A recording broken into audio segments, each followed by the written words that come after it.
Let Navy Federal Credit Union help you rebalance your priorities and take back control of credit card debt with their balance transfer offer.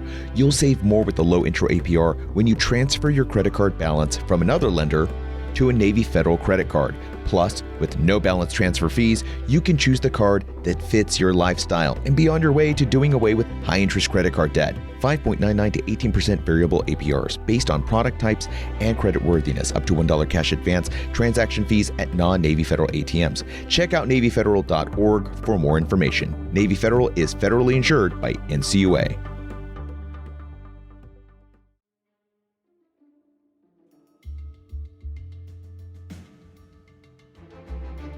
And welcome to the Back Brief. I'm Rod Rodriguez, and this is our fast take. It's funny because this episode was supposed to run last week. It was supposed to run last Thursday. It was supposed to be our episode 0. I was kind of introducing season 3. We recorded this, and shortly after we concluded this, the fast take interview, or I should say the recording, Jack Murphy and I saw that our Twitter was exploding. We had fellow reporters texting us, sending us messages about what was going on in the Capitol. And then it came to both of our realization that while we were talking, the Capitol building was being overrun. And we immediately ended the interview, ended that piece, and kind of shot off into our own respective directions to cover the story. So I asked my new co-host, Jack Murphy, if he would return and we could re-record and talk a little bit about him as well as some of the latest and greatest events. But without further ado, Jack, thanks for joining us here on Military Matters, man. Hey, thanks for having me, Rod. You've heard Jack's voice before.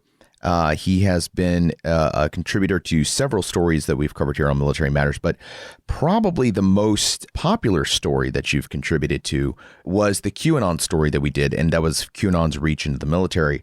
Jack is the guy that I had the inspiration from to cover that story as Military Matters in our own unique way.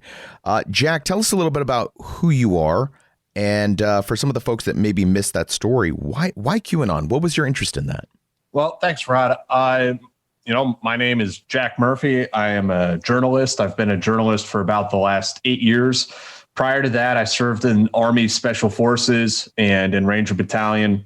Some of my travels have, taken me to Syria, Iraq, the Philippines, just covering things journalistically as a war reporter. And, I've done a lot of stories on, military cover-ups, scandals, covert operations, covered everything from sexual assaults to secret missions. So it's really run the gamut.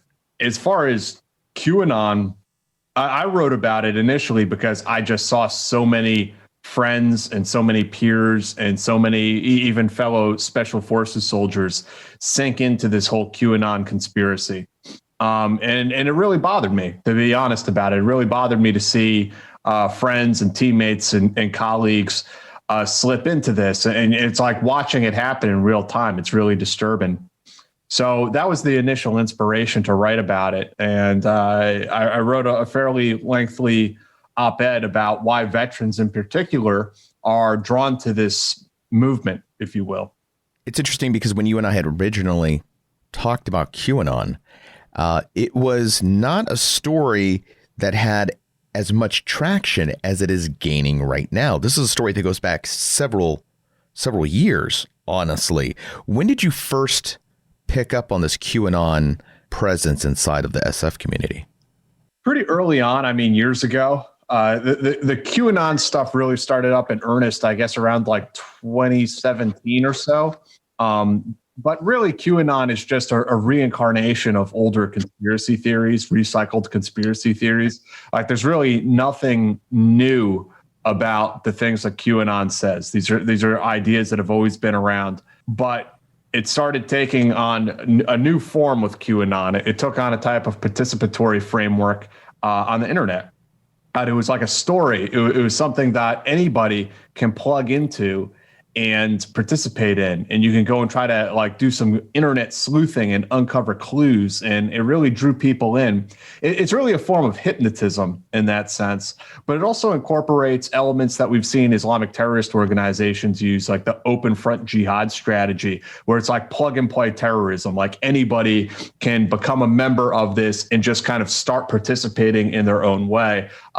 Sort of like what we saw with ISIS in 2015, 2016, that these ISIS guys would radicalize or even self-radicalize in place in their home countries. And then they would participate in that movement the way that they saw fit, whether it was driving a truck into a group of people or going and shooting up Paris, whatever the case was. And I'm not making a direct comparison to Al-Qaeda or ISIS and QAnon, but it's the tactic, it's the method of social interaction that they share a commonality in that sense. This is an issue that was widely ignored. I remember when you and I talked about this episode, you were on Military Matters. We released the show, and I'll be honest with you, it was probably one of our least rated shows. Was part of our opening day. It had not as many listens as, say, for example, our story on UAPs. And I was disappointed with that because I felt like this was an important story. I talked with our senior editor, and I expressed to him that this story felt like we were on the precipice of something big. Like, it's not, people aren't going to listen until it's too late. And I feel like what we saw at the Capitol building is exactly that. What would you say to those people who are kind of the latecomers to Q and are kind of now only understanding that there is an organized, somewhat organized movement? What I would say is that it's too late now, that we have crossed the threshold, and now we have a very serious problem with what are essentially cult members. And this relates not just to society at large and what you saw at the Capitol building, but specifically to our audience. This is in the military and in the intelligence community, that we are now at the point that if you have 5 or 6 guys who are on a compartmentalized, top secret, secure compartmentalized program, one of those guys, if you're that guy, you have to look at the other 4 members of that classified program and ask yourselves, which one is Q? There are people in the ranks who are swearing oaths to other entities, other allegiances, that they believe that our government has been captured by a deep state, by socialist, Democrat pedophiles who worship Satan. Like, that is where we are, and those people are in the ranks. And I'm very cautious about not being overly alarmist, but I have had conversation after conversation that, like, the calls are coming from inside the house. Like, this is not something that's going to happen. This isn't some far-flung projection of what I think might happen in the future. This is happening right now, and every formation in the military now has to ask themselves, how many people are hardcore QAnon, or are they adjacent to QAnon, meaning maybe they don't identify as QAnon, but they still believe, yeah, our government's being run by a cabal of pedophiles. That's where we're at right now. Are you carrying a credit card balance after the holidays? Trust me, we've all been there. Let Navy Federal Credit Union help you rebalance your priorities in 2021 with their balance transfer offer. You'll save more with a low intro APR when you transfer your balance from another lender to a Navy Federal credit card. Plus, with no balance transfer fees, you can choose the card that fits your lifestyle and be on your way to doing away with high-interest credit card debt. You can even manage your balance transfer safely and securely through the Navy Federal mobile app or online. 2020 came with a lot of unpredictability, and if you're looking to save more and take back control in this new year, transferring your balance to a Navy Federal credit card is a great first step. 5.99 to 80% variable APRs based on product types and credit worthiness. Up to $1 cash advance transaction fees at non-Navy Federal ATMs. Message and data rates may apply. Visit NavyFederal.org for more information. Navy Federal is federally insured by NCUA. So season 3 is not only about it's not going to be just about the Capitol, I promise, folks. We have a lot of stuff on the horizon here. A lot of things are going to be going on in the next couple of months. The president did mandate a level of UAP disclosure that has to occur. I will tell you all, I've been on the phone with high-ranking members of our government that are not ready to go on record yet. I have spoken with Lou Elizondo just 2 days ago from this recording, and I can't go into everything that we talked about. We spoke on a condition that, certain elements of our conversation, I can't go any further. But I will tell you, Lou is very excited. I'm very excited about what the potential is that is going to come out of some of this limited disclosure. I know a lot of folks out there were saying, UFOs, UAPs. They've been around since the 50s, and maybe if you want to go as far as to believe that they've been here for hundreds of thousands of years, I think that's a little further past my scope. They built the pyramids, Rod. They might have built the pyramid. I don't. You know what? As a former member of the artillery, whose job it was in 2003 to clear out ammo sites, I can promise you that you do not need UFOs to build a pyramid. You just need about 500 dudes and limited vehicles, and you could probably get away with like sleds and wheels. We built a pyramid. We built a pyramid over a year of ammunition and watched it blow up.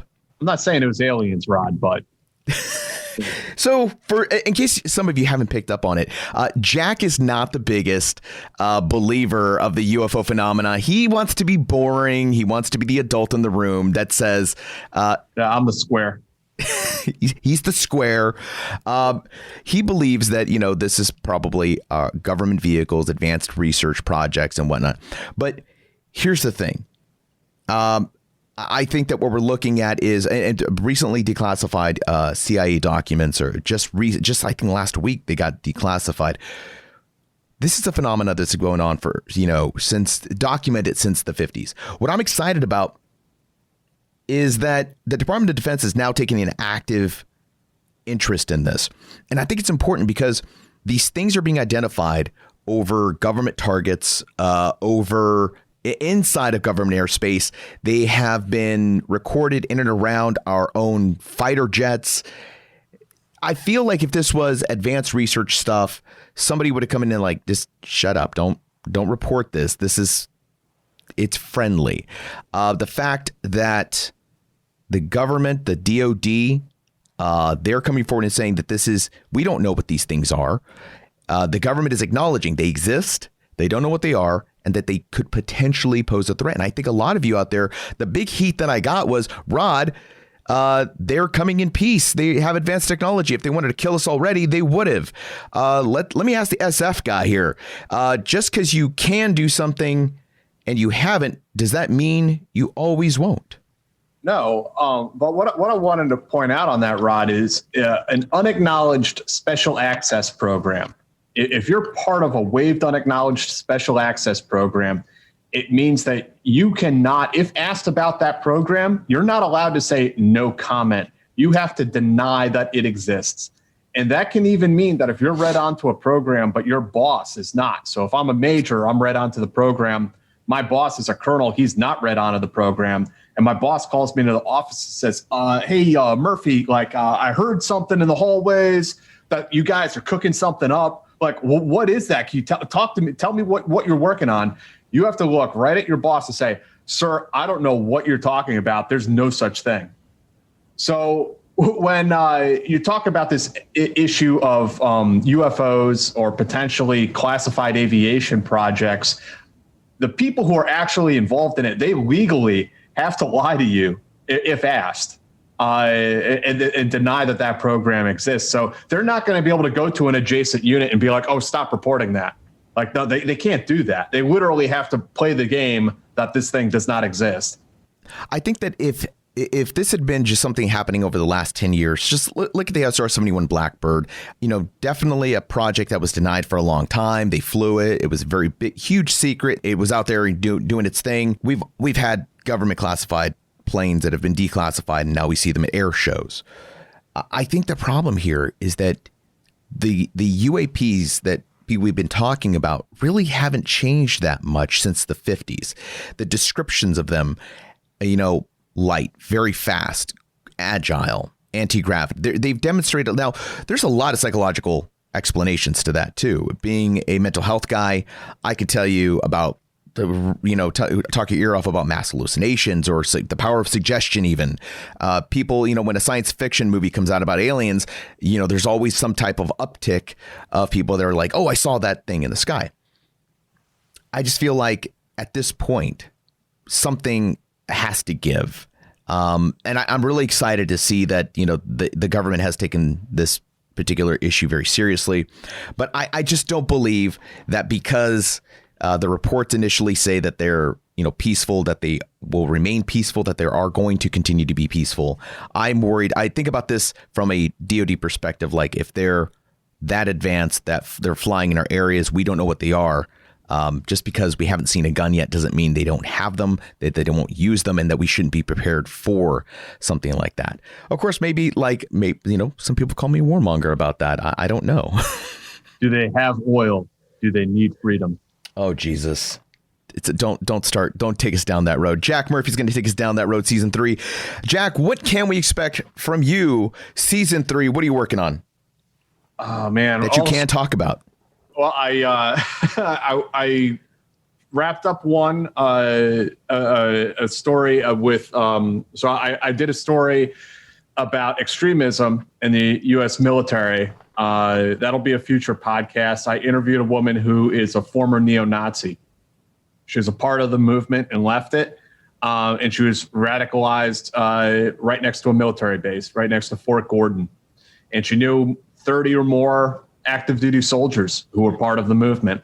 So we get into, why this is pervasive in the military, why are soldiers attracted to this, and all the dynamics of, neo-Nazism in this case in the U.S. military. And then in the future, I have one story, one podcast I'll be working on is about a murder, sadly, out in Fayetteville. There were Fort Bragg soldiers. One was a Delta Force member who shot and killed a Green Beret who he was best friends with.